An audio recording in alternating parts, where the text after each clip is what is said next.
Pasalnya kini Larissa Chow buka suara mengenai gugatan cerainya yang diajukan ke Pengadilan Agama Cibinong, Jawa Barat. Curhatan soal sudah memaafkan kini menjadi sorotan.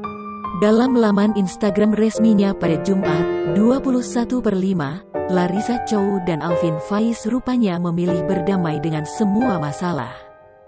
Larissa Chow menuliskan kata-kata menyentuhnya untuk Alvin Faiz lebih lanjut. Ibu beranak satu ini mengaku tak menyesal telah menikah dengan Alvin Faiz walau akhirnya harus berpisah.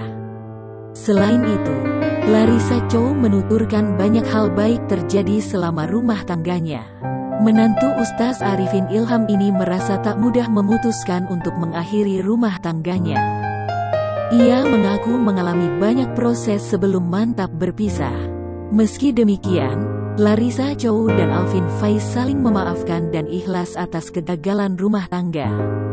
Kedepannya, keduanya sepakat saling mendukung dan sepakat membesarkan anak bersama-sama.